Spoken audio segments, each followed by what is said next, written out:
Hey, buddy, hit that subscribe. Just a sec for you, but it means the world to me. I pulled into my driveway after being gone for almost 3 weeks, dead tired but relieved to be home. The first thing I noticed wasn't the house. It was the workshop. There was a brand new padlock on the door. Not mine. Shiny. Heavy. The kind you buy when you want to keep someone out. My stomach dropped. I hadn't bought a lock. I sure as hell hadn't given anyone permission to lock my workshop. I walked closer, tried the door anyway, even though I already knew. Locked tight.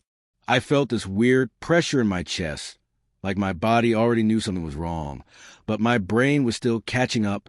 For 3 weeks, I'd been in Arizona helping my younger brother recover from heart surgery. Triple bypass. I slept on a recliner, cooked meals, drove his wife to appointments, did what family does when things get real. And now I was standing in my own driveway, staring at a locked door that held 32 years of my life. I went around back and looked through the side window. Empty. No tools. No benches. No shelves. Just bare space. My hands started shaking. That workshop wasn't just a room. It was where my dad taught me how to use a plane back in the early 60s. It was where my wife used to sit with her sewing machine while I worked on cabinets or jewelry boxes.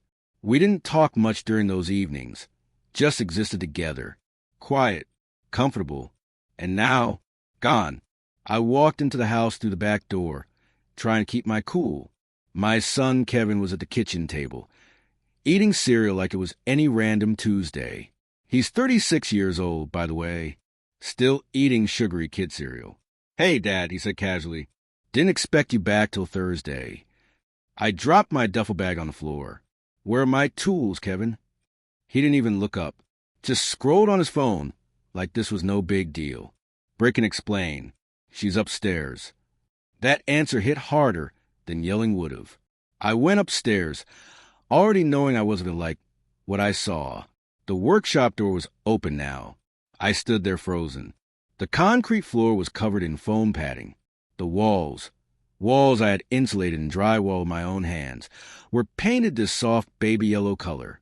There was a crib in the corner, a changing table, a rocking chair that I recognized immediately. It belonged to my late mother-in-law. She'd been dead for over 15 years. Then Brittany stepped into view behind me, one hand resting on her stomach. She was about 6 months pregnant. I knew she was expecting. What I didn't know was that she decided my workshop was now her nursery. "Surprise," she said carefully, watching my face like she was bracing for impact. My voice came out quieter than I expected. "Where's my wife's sewing machine?" She hesitated. "We put everything in storage. It's safe, climate controlled. Nothing's damaged. You moved it without asking." "Walter, we needed the space," she said quickly. "The baby's coming soon, and the spare bedroom is too small for a real nursery." The spare bedroom was 12 by 14 feet, bigger than most nurseries, but apparently not good enough. I looked around the room again, and that's when it really hit me. My dad's workbench, gone. The pegboard where every tool had its place, gone. The corner where my wife used to sit and sew, erased. Like none of it ever mattered. "You didn't even call me," I said. "We tried," she replied. "You didn't answer."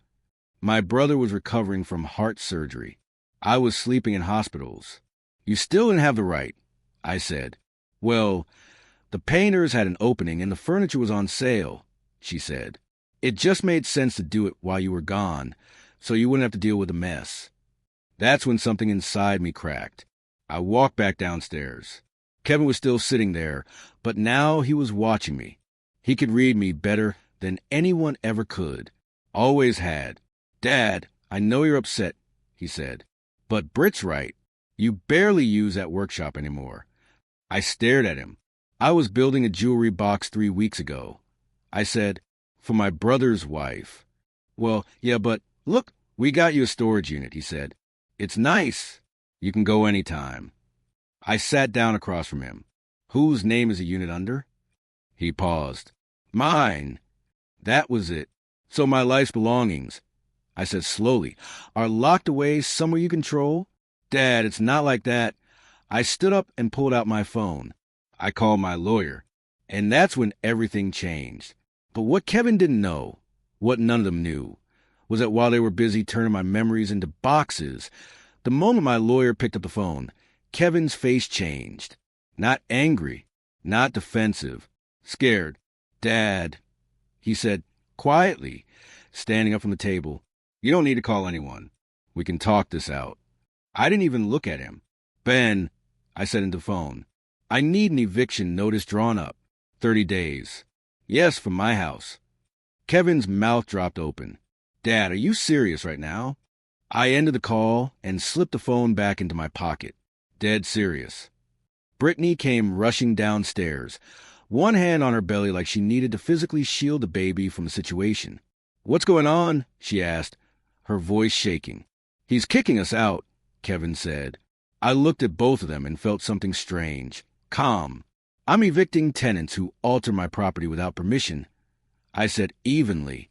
"Who move my belongings without consent. Who locked me out of my own workshop." Brittany's eyes filled with tears instantly. "Walter, I'm pregnant. You can't just throw us out like this." "You have 30 days, I replied. "That's more than fair." Kevin shook his head in disbelief. "We can't afford anything in this market. That's why we moved in with you." I laughed.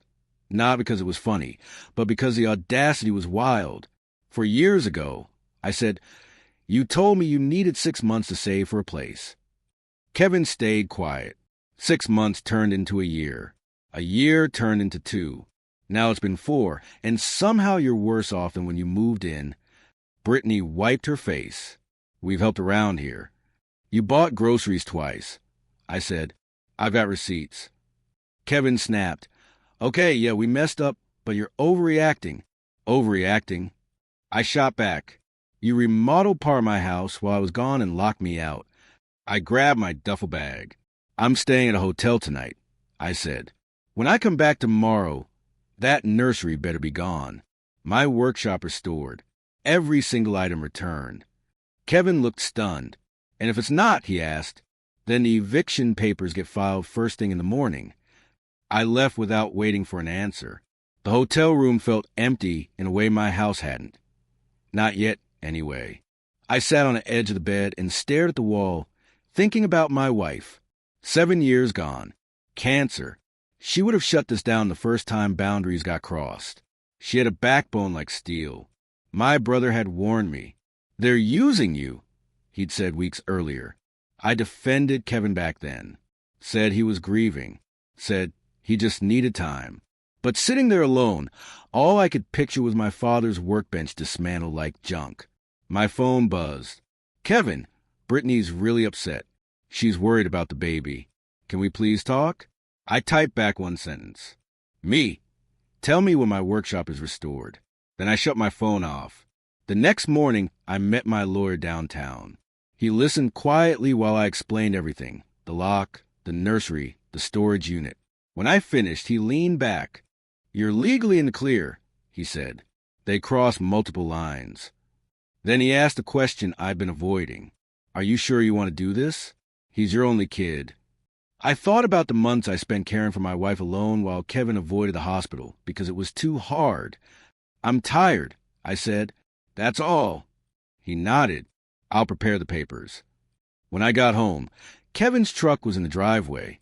Inside, the house was quiet. Too quiet. They were sitting in the living room. And they weren't alone. A man in an expensive suit stood up when he saw me.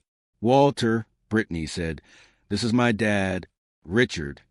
I didn't shake his hand. "What are you doing in my house?" I asked. "I'm here to help smooth things over," he said smoothly. "No need to make this ugly." I pulled the eviction papers from my jacket. Too late. Kevin stood up. "Dad, please, he's got ideas." "I'm not interested in ideas," I said. "I'm interested in my home." Richard's tone hardened. "They've lived here 4 years. They have rights."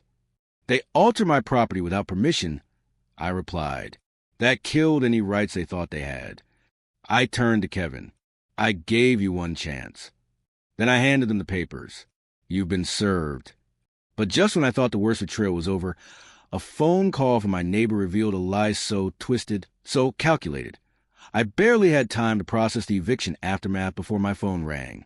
It was Tom, my neighbor, guy I've known since forever. He sounded shaken. "Walter, you need to come outside." "Now," he said. I grabbed my jacket and walked out. The sun was low, painting the street gold. But Tom didn't wait for pleasantries. "They've been sneaking around, man," he said, voice dropping. "Kevin and Brittany, they've been meeting with some shady people. I didn't know how to tell you." "What are you talking about?" I asked, my stomach tightening. Tom pulled me toward the alley behind my garage. "Look for yourself." There, half hidden behind a dumpster, were boxes stacked neatly. Shipping labels. Some had my name. Others were blank. But I recognized the labels from my workshop.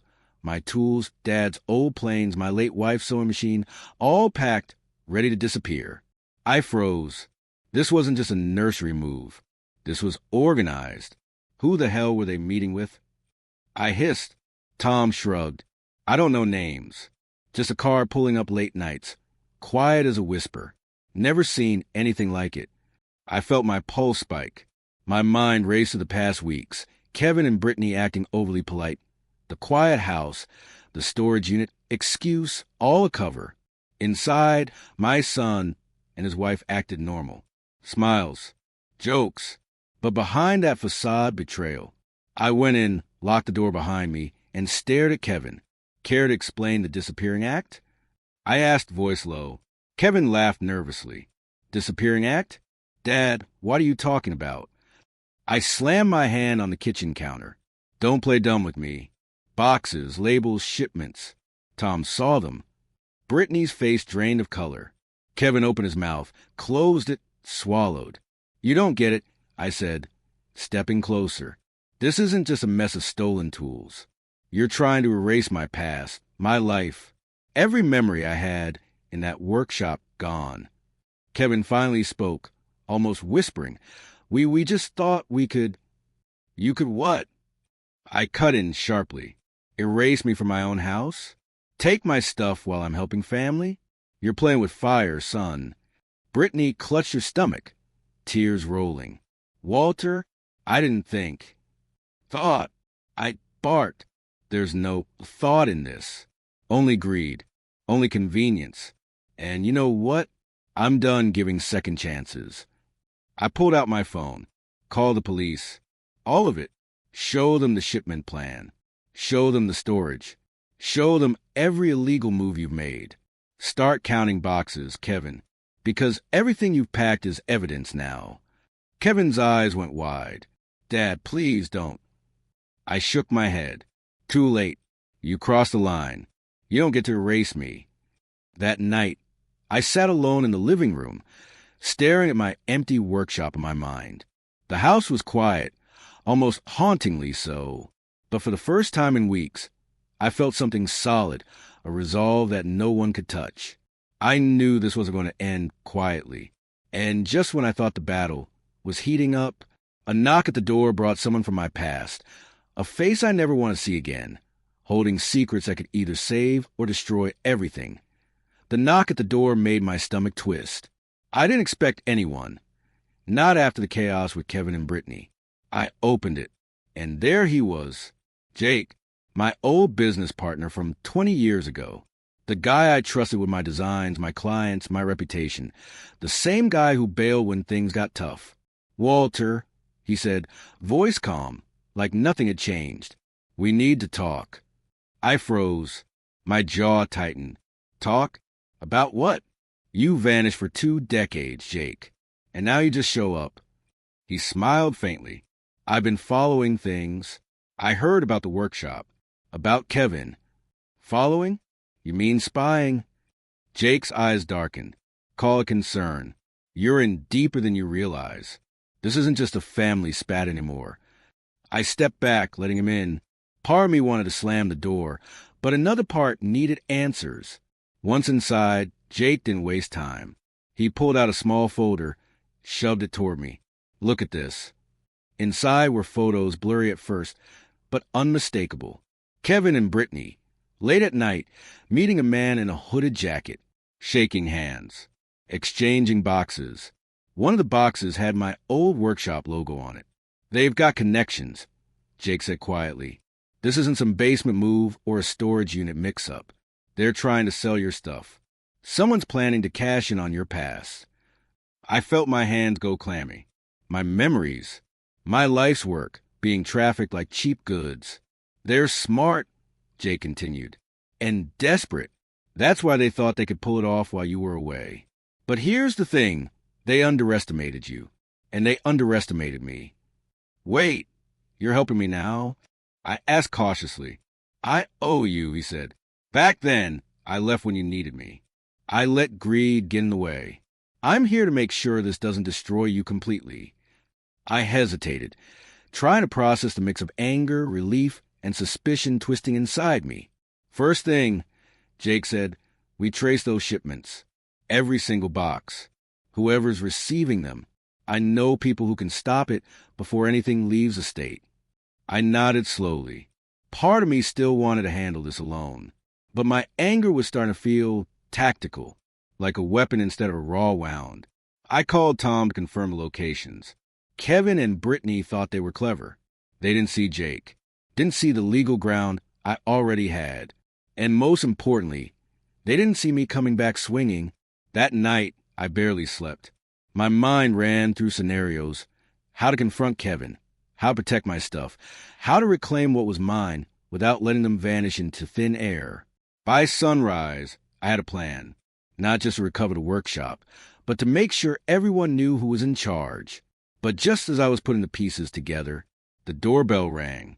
And when I looked, I realized the person standing there had been inside my house the entire time, pretending to be an ally, but with intentions far darker than I could have imagined. The doorbell echoed through the house, sharp and insistent. I froze. My gut told me this wasn't another neighbor or delivery. I opened the door slowly, and there she was, Brittany, but not the scared, worried version I'd seen before. No, this was different. She wasn't hiding her fear. She was hiding something else. Confidence, control, a plan I hadn't seen coming. Walter, she said softly, almost coaxing, we need to talk. I stepped aside, letting her in, but every muscle in my body screamed to lock the door behind her. Sit down, she said, gesturing toward the living room. I can explain everything. I didn't sit. I stood, towering over her. Explain? You moved my life into storage, turned my workshop into a nursery, and tried to ship my stuff while I was away. That's what you're explaining. She flinched. It wasn't supposed to go this far. I needed space for the baby. I thought I could handle it quietly. Quietly, I repeated, voice rising. You think shipping my father's tools and my wife's memories quietly is acceptable? She lowered her gaze. I didn't know how else to do it. Kevin, he supported it. I didn't want to fight. I thought I was protecting everyone. Protecting everyone? I barked. You were protecting yourself. And in the process, you destroyed me. Her voice shook. I didn't mean for this to happen. I leaned in closer. Didn't mean? Brittany, this wasn't a mistake. This was calculated. You and Kevin thought you could manipulate me, erase me from my own home, and get away with it. But you forgot one thing. I know you better than anyone. She looked up, and for a moment, I saw fear. Genuine fear. I want my life back. I said quietly, each word sharp, deliberate. Every single thing that belongs to me. Every tool. Every memory. And you're going to help me get it. She swallowed hard. And if I don't? I stepped back, calm now but deadly serious. Then the police, the evidence, and the law will handle the rest. And Kevin, you're to learn something about boundaries today. She nodded, pale, silent. I could see the realization in her eyes. She'd underestimated me. She'd underestimated what it meant to cross me. That night, I stayed up planning. Every shipment traced. Every storage unit mapped. Every ally I could call. Ready? And Kevin? He was going to learn that blood doesn't give immunity from consequences. But just when I thought I had the upper hand, a call came through from the storage facility. And the voice on the other end? Someone I never expected. Someone who had been silently plotting this entire time, ready to crush everything I was fighting for. The phone buzzed. I didn't recognize the number. Hesitated. But instinct told me to answer. Walter, a cold, smooth voice said, "I see you've caught on." "Who is this?" I demanded, standing in the middle of my living room, fists clenched. "You can call me Marcus," the voice replied. "I've been overseeing your situation. Every shipment, every box. And now, you're trying to play catch-up." My heart sank. Marcus wasn't Kevin. He wasn't Brittany. This was a third player. Someone pulling strings from the shadows. "What do you want?" I asked, my voice steady despite the anger bubbling under the surface. "To see if you're capable," he said. "Capable of reclaiming what's yours. Or if you'll just crumble." I hung up without another word. My hands shook, not with fear, but with resolve. I called Jake immediately. "Marcus is involved," I said. "We've got a bigger problem than I thought." Jake's voice was calm but urgent. "Then we escalate. No more waiting. Every shipment traced, every storage unit locked down. We take control before they even know we're moving." By midday, we were in motion. Tom provided surveillance details. Every move Kevin and Brittany made was documented. Every storage locker photographed. Every shipment intercepted. And then I went home. Kevin was in the living room, looking nervous, shifting from foot to foot. Brittany clutched her stomach, pale and tense. "You ready to fix this?" I asked. Kevin's eyes darted, searching for an excuse, a way out. But I could see it. The guilt, the fear, and maybe, just maybe, understanding the line they had crossed. "Dad, we can explain," Kevin started. I cut him off. "No more talking. You're going to help us undo this mess." Every shipment reversed. Every storage unit emptied. Everything returned where it belongs. Brittany nodded slowly. Okay. For hours, we coordinated. Jake on the logistics, Tom on surveillance, me on authority and pressure. One by one, boxes returned. Tools, memories, everything. By nightfall, my workshop stood as it once had. Dad's workbench in the corner. My wife's sewing machine ready for use. Every tool back in its place. I looked around and breathed deeply. It wasn't just a room that had been restored. It was my control, my peace, my history. Kevin and Brittany stood silently, watching me, learning the weight of actions and consequences. I didn't yell. I didn't scream. I simply nodded. That nod said everything. They knew the fight was over. For now. The night was quiet, but I knew it was temporary. Marcus was still out there, watching, waiting, plotting.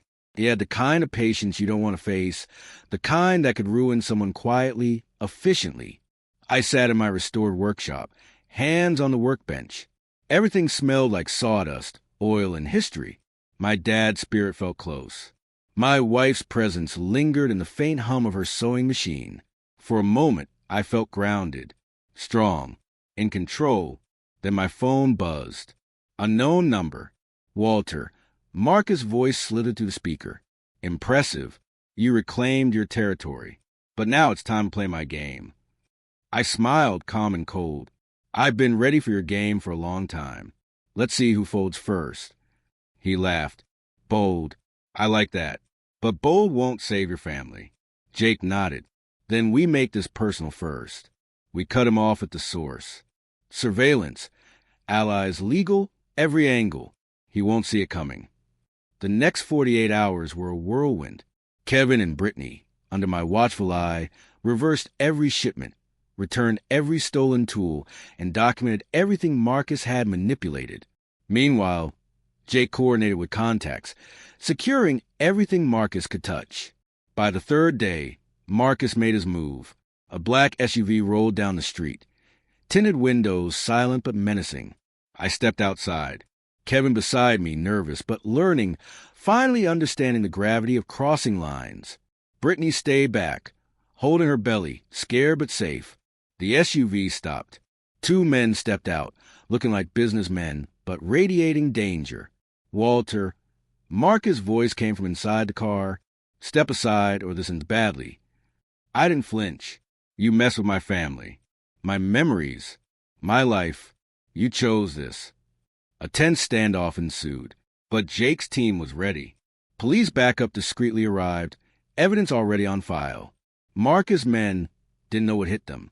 Within minutes, the SUV was empty, the threat neutralized. Marcus himself didn't appear, but his presence felt like a shadow over the street, defeated but alive.